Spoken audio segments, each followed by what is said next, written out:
Do the robot in the chair. Ew, ew, ew, ew. Pew, pew, pew. Here we go. I feel like Facebook's a little delayed. Let's see. Let's see if we can capture this shoulder roll on Facebook.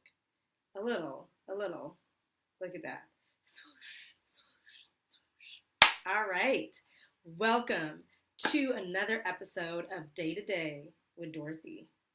I am your personal change agent, Dorothy Enriquez, principal and founder of The Communication Strategist, where I help ordinary people become remarkable leaders. Because I always say, why be ordinary when you can be remarkable? Right? Right? Right? Why be ordinary when you can be remarkable? Even though it's a pandemic, we can still take some time and work on ourselves. Why? Because it's not business as usual. It's business the best we can. So, why not during this time work on ourselves a little bit? Who do we have? Let's see. Mac Collins. Hey, Mac.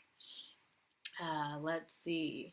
So, welcome to today's episode. Let's see. So, yesterday, if you tuned in, we were talking a little bit about, what were we talking about? Oh, I was talking a little bit about using my like super expensive makeup for all of these lives, right? And Shayla had a recommendation to go with Juvia. So I did their professional shade testing, and it looks like I am Togo. So I'm very excited and nervous. I've never ordered makeup online, so I will test it, and then we'll see. Maybe I'll make a TikTok video of getting this new foundation and seeing how it's all going to work out. So, today, I don't think there's anything else I want to talk about with you guys. It's slipping my mind. My little baby went down for her nap a little later than usual. So, here we are, right? All right, so I want to jump into the last set of characteristics for being remarkable, being effective, stepping outside of the realm of ordinary, and taking our leadership to that next level. So, there's 3 more traits. I can try to go through all 3, or I can do 2 like I've been doing, and then set aside time to do the last one. I can't decide. So we might do 2, we might do 3, it'll be a surprise. I feel like Facebook looks like blurry. Here we go. All 3, please. Okay, look, Math wants all 3, so let's go for it. Okay, so all 7 characteristics are vision, motivation, service, empathy, creativity, demanding, and management. Where am I pulling this from? I am pulling this from my ebook, The Plug, How to Be the Remarkable Leader Everyone Wants to Know. So we've talked about vision, we talked about motivation, we talked about creativity, and we talked about management. So the last 3 left on the list are service, empathy, and demanding. So I think, let's see, I think I want to start with demanding. That one resonates with me. Okay, so look, the best leaders demand the best from their teams. They don't settle for mediocre results or half-hearted efforts.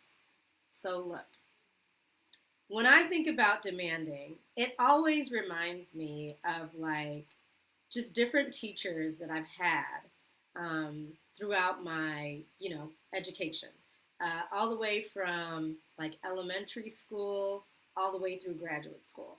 But one teacher in particular that is swirling around in my mind is Dr. Stella Ting Toomey. She is freaking brilliant and created some of the theories that if you were a communication major or took communication classes around intercultural communication, she created some of those theories. One in particular, face negotiation theory. So I don't know how many folks have had an opportunity to study under someone who developed a theory that is in their field. But when I tell you those instructors are some of the most demanding instructors you'll ever meet, they've created theories that are studied by hundreds and thousands of people across the world. She was, and I had several demanding teachers in graduate school, but she was one of those teachers that wasn't just a teacher, she was also a leader. And she demanded so much of her students. She would stretch them like Gumby right to the point of breaking, but she won't break you. She will just stretch you and push you to that point where you think, oh my God, this is going to kill me. But in the same breath, in the same vein, you almost want to like run through a wall for her. Like you want to do your very best.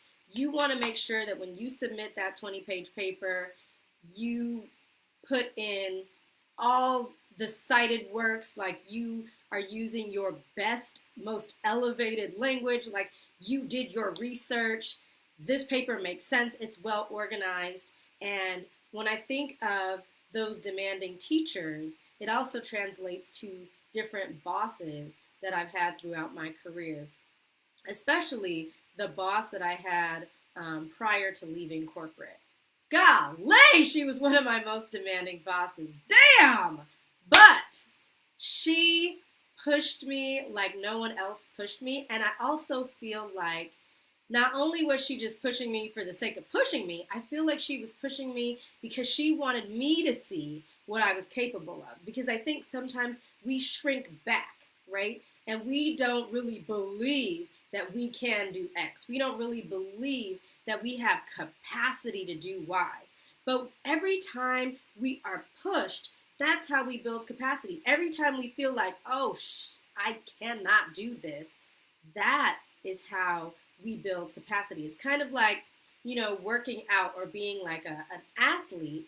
They want you to, like, right when you're tired, do a little bit more because that's how you build capacity. It's the same with leadership, and it's the same with the leaders who are pushing us in our various jobs, roles, and experiences to, like, do it, go more, go faster, go harder, and give it 100%, because when you don't give it 100%, that is when you get hurt. So we want leaders who are absolutely demanding of themselves, but demanding of the people who are there to really assist with executing that vision and that mission to impact the bottom line in our organization. So that is what I have for demanding. Do you believe the best bosses can also be mentors? Yes, I do believe that your boss can mentor you.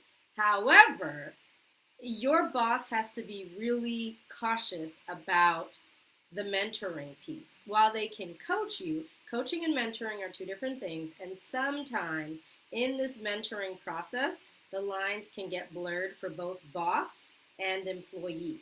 But yes, your boss can be your mentor, but we also want to make sure that we draw the line and we don't get confused and start to think of our boss. Because above mentoring, our boss's job, whether they like it or whether we like it or not, is to manage our performance. That is like top of the list. That's what they're there for.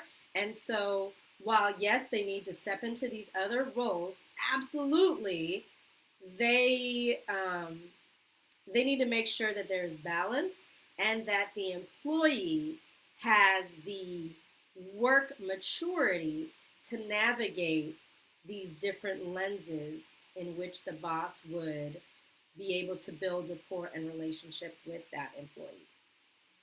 Did that answer your question? Let's see. We'll wait and see. But the short answer is yes, your boss can mentor you. It's just, it is a fine line. Okay, so that is my spiel on demanding.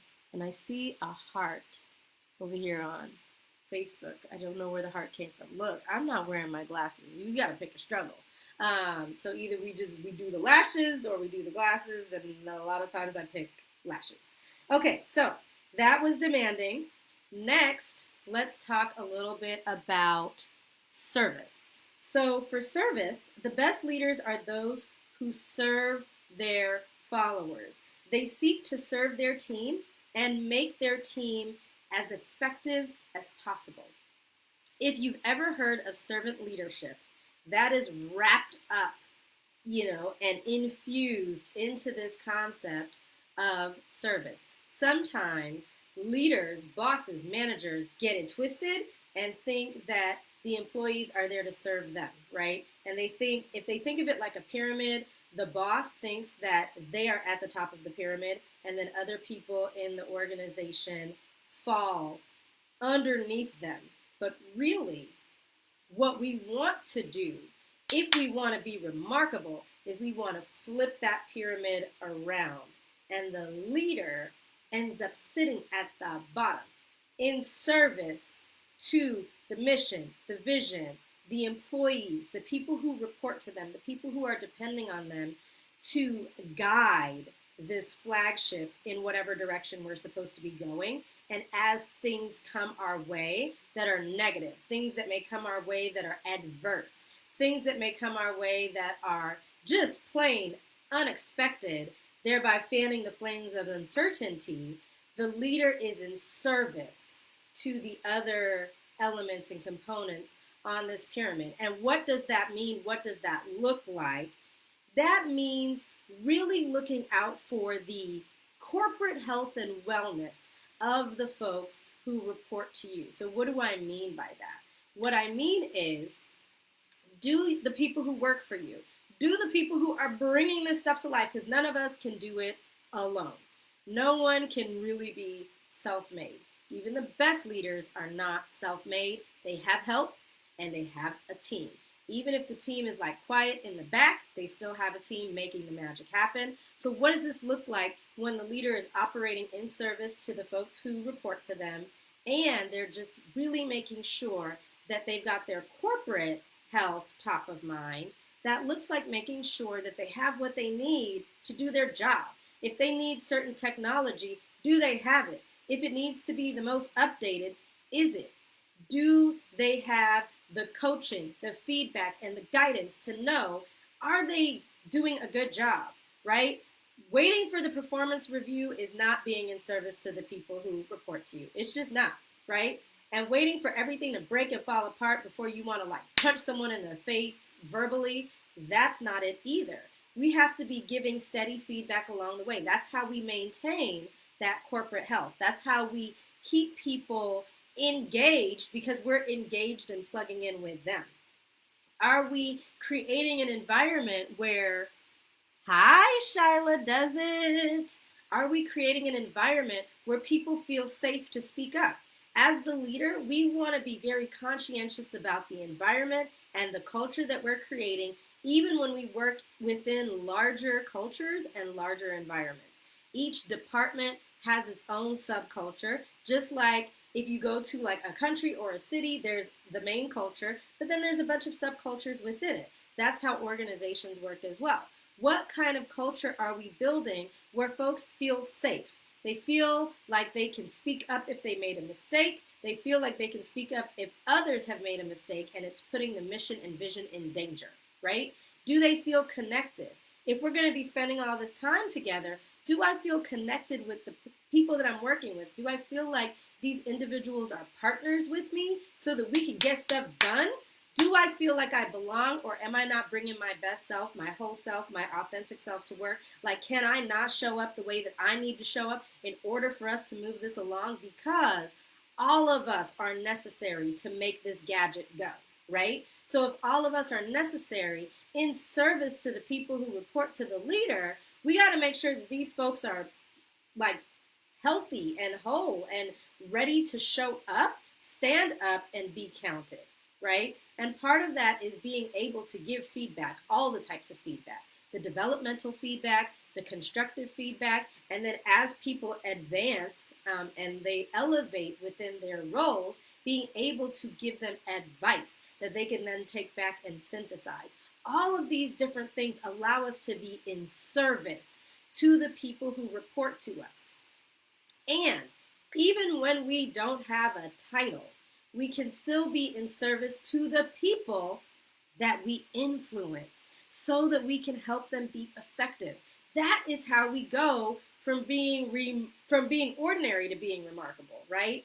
Really being able to synthesize these characteristics, see ourselves in these characteristics, and decide who do we want to be in context of these characteristics. Let's see. Okay, so I think I'm at like 15 minutes. All right, so let me take a couple more minutes and wrap up with the last one at the request, at the behest of Mac, to make it happen and talk about all three. So the last one of the 7 characteristics in this process of being an effective leader, not just being ordinary, but being remarkable, is, drum roll, drum rolling on my paper and my lap, okay? Empathy. A leader must be able to place themselves in the shoes of others. O-M-G. Yes, yes, yes, and yes. Quick story, and I'm trying to be brief. Okay, listen, you know how sometimes you'll be at church and they'll be like, I'm wrapping up, and they say that 20 times and you're still there. I'm going to try not to be like that right now. Okay, so look. Empathy is one of those things where people will say something like, you need to learn more empathy, or you need to take a class on empathy, while you can begin to be exposed, right, to the concepts of empathy. The way that we truly become more empathetic is by going through some stuff. That is how we become and gain empathy. That's how we gain our empathetic skills. That's how we flex that muscle. And while it kind of sucks, that is the process by which we can begin walking steps and then blocks and then miles in the shoes of others. Let me tell you what I mean. For example, think about a colleague that you knew or know right now who there was a life-altering event. They had a child, they got a divorce, or someone very close to them passed away, like maybe a parent or something like that. And then, after this life-changing experience, the divorce, the child being born, parent passing away, or even maybe a parent not passing away, but then being diagnosed with something altering, like a fatal disease, or even dementia or Alzheimer's or something like that, and now that parent has to live with them, okay? In all of these life-altering situations, it changes and transforms how we show up day to day.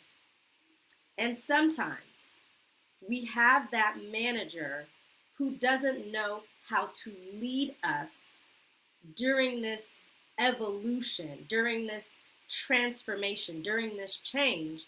And so they still deal with us and interact with us as if nothing is happening, as if my dying mother is left at the door, as if the fact that I'm breastfeeding this little baby and I'm struggling through it and I'm exhausted, that is supposed to be left at the door.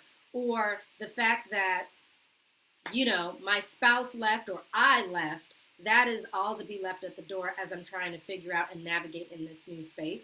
But that's the thing, because we are whole individuals, honestly, that stuff doesn't get left at the door, right? And so for our manager, for our boss to be like, I don't understand why you seem a little off. I mean, I get that you have a lot going on. I get it, but X, Y, Z. And I think even aside from those examples, another fantastic example is COVID-19, right? If your boss or manager is like, you didn't meet the deadline, I don't understand why you're not on it. It's business as usual. You know what I'm saying? You still have the deadline. You have a computer. You have the VPN. I don't understand why you're not delivering. But here's the thing, right? It isn't business as usual because everything has changed it's business the best we can, right? And so to be unempathetic or to kick off with something unsympathetic, like, I get it, but do you really? Here's the thing. One thing I've learned in leadership is the I get it thing doesn't really bode well because you don't usually get it. Unless you are me, you don't get it because there's all these elements and components and facets that make me me, that cause me to experience things differently than you. So there could be two people who had a parent pass away, and while there's certain things that will resonate, those two people don't necessarily get it because those two didn't have the same relationship with the same parent, with all the same dynamics. It's different. So while certain parts will resonate and perhaps I may resonate and get certain pieces, I don't get all of it. No, I don't, right? And so the way we become more empathetic is by going through things. Once some of these different elements and these different life experiences or similar life experiences start happening to us and or people that we love and care about who share their feelings around these experiences, we start to then become far more empathetic, right? And one story I can think of a client is around her mother passing away and her manager just treating her like, I don't understand why you're still tripping off of this. You knew she was sick. You need to get busy. You need to get back to work.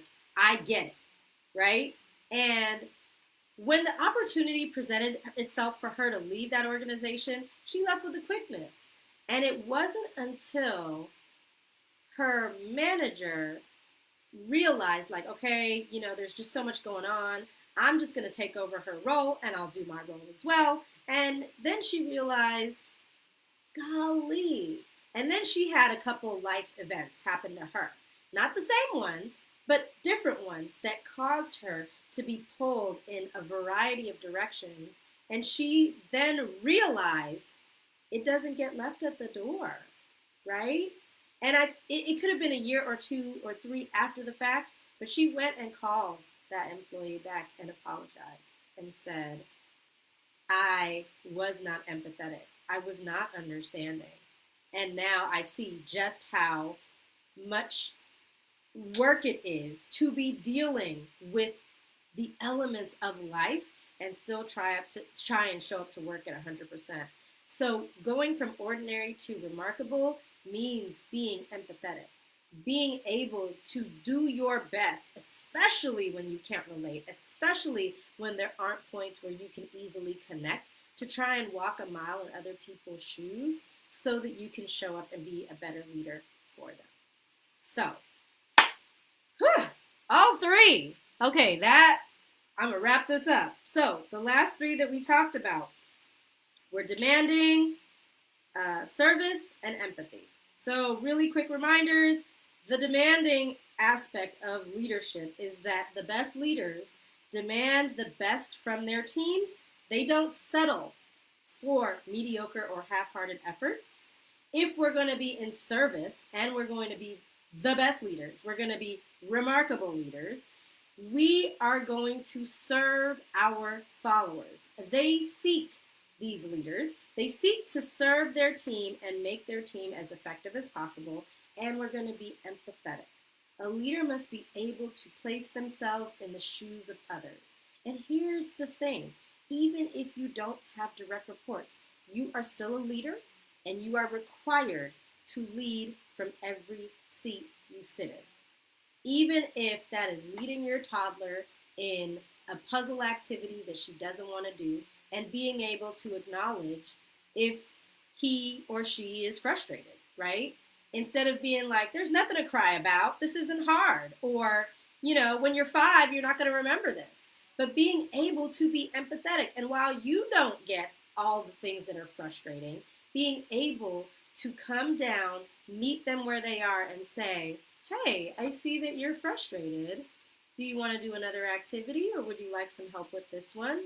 We can do it together, right? Being able to be empathetic can be a game changer as a leader. And we're leading from every seat that we sit in. Leadership is influence. And even when we don't have direct reports, we can influence without the title. That's when you know you got the juice. Okay?